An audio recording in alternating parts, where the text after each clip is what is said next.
नमस्कार। चंद्रकांत भाई भट्ट अमेरिका से। बहुत ठंड, बहुत विंडी। मैंने सोचा चलो आज थोड़ा सा सनलाइट है तो वीडियो बना लूँ। टाइटल मैंने एक पढ़ा, जो कहानी छोटे लोग। हम उम्र की बात नहीं करते, हम सोच की बात करते हैं।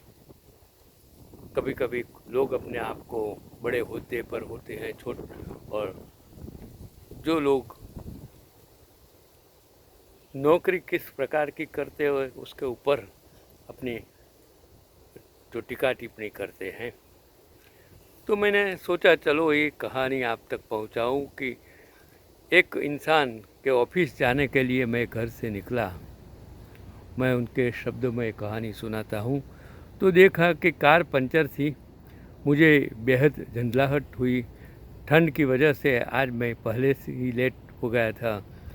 11 बजे ऑफिस में एक आवश्यक मीटिंग थी और उस पर यह कार में पंचर हो गया। कभी कभी हम सोचते हैं कि हम जल्दी जाना है और कोइंसिडेंस होता है, तब कितनी तकलीफ़ होती है।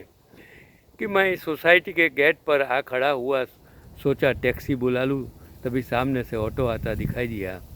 उसे हाथ से रुकने का संकेत देते हुए मन में हिचकिचाहट हुई कि महसूस हुई कि इतनी बड़ी कंपनी का जनरल मैनेजर और ऑटो से ऑफिस जाए। किंतु इस समय व्यवस्था थी। मीटिंग में डायरेक्टर भी सभी सम्मिलित होने वाले थे। देर से पहुंचा तो इम्प्रेशन खराब होने का डर था। ऑटो रुका। कंपनी का नाम बताकर मैं फुर्ती से उसमें बैठ गया।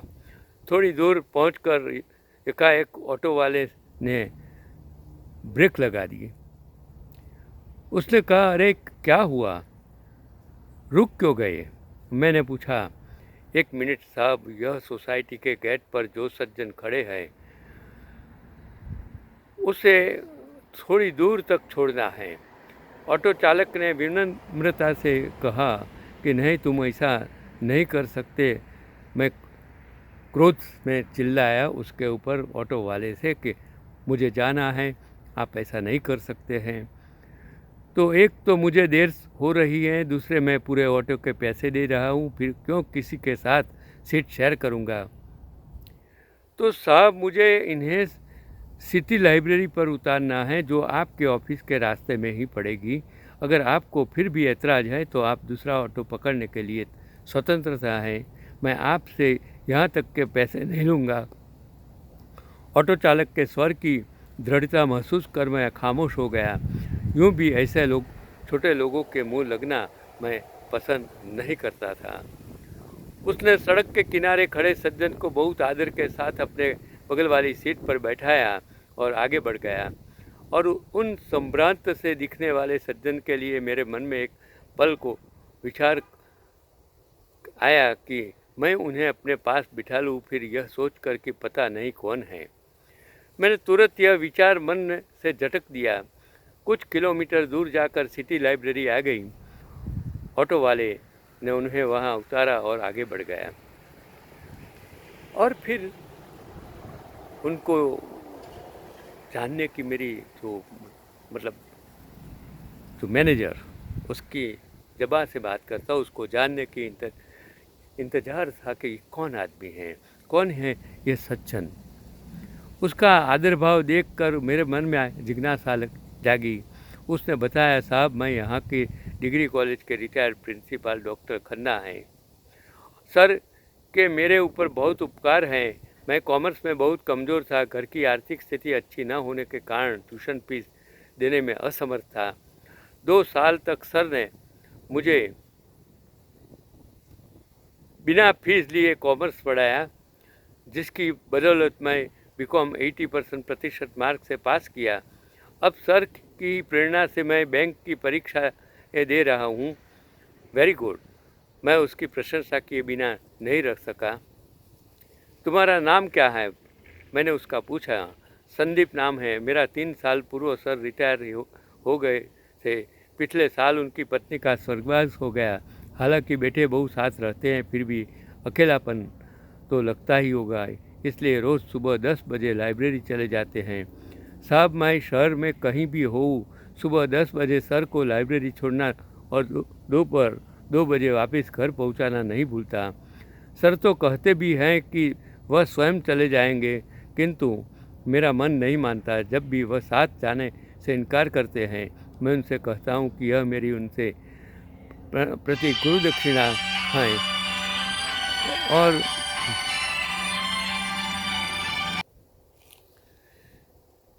और सर की आंखें भीग जाती हैं। न जाने कितने बहानों से वह मेरी मदद करते हैं रहते हैं। साहब मेरा मानना है कि हम अपने माँ बाप और गुरु के ऋण से कभी ऋण नहीं हो सकते। मैं निशब्द मौन संदीप के कहे शब्दों का प्रहार अपनी आत्मा पर झूलता रहा। जहन में क्रोध गए वे दिन जब मैं भी इसी डिग्री कॉलेज का छात्र था। साथ ही डॉक्टर खन्ना का फेवरेट स्टूडेंट भी एमएससी मैथ्स में एडमिशन लेना चाहता था। उन्हीं दिनों पापा को सीवियर हार्ट अटैक पड़ा और मम्मी बदहवास से हॉस्पिटल के चक्कर लगाते रहे। डॉक्टरों के अथाक प्रयास के पश्चात पापा की जान बची। इस परेशानी में कई दिन बीत गए और फॉर्म भरने की अंतिम तिथि निकल गई। उस समय मैंने डॉक्टर खन्ना को अपनी परेशानी बताई और उनसे अनुरोध किया था वह मेरी मदद करे। डॉक्टर खन्ना ने मैनेजमेंट से बात करके स्पेशल केस के अंतर्गत मेरा एडमिशन करवाया और मेरा साल खराब होने से बच गया था। कॉलेज छोड़ने के पश्चात मैं इस बात को बिल्कुल ही भुला दिया। यहाँ तक कि आज जब डॉक्टर खन्ना मेरे सम्मुख आए तो अपने पद के अभिमान में चूर मैंने उनकी तरफ ध्यान भी नहीं दिया। आज मेरी अंतरात्मा मुझसे प्रश्न कर रही थी कि हम दोनों में से छोटा कौन था, वह इंसान जो अपनी आमदनी की परवाह न करके गुरु दक्षिणा चुका रहा था, या फिर एक कंपनी का जनरल मैनेजर जो अपने गुरु को पहचान तक न सका था। यही तो एक जिंदगी का अधूरी कहानी है कि हम इंसान जब कोई हमको मदद करता है तो मदद करने वाले के जब वक्त आता है हम भूल जाते हैं। तो इसलिए गुरु हो या कोई भी इंसान हो जो आपको मदद करता है तो हमेशा याद रखें कि मदद करने वाले इसको आप भूल जाएंगे तो ईश्वर आपको कभी भी माफ़ नहीं करेगा।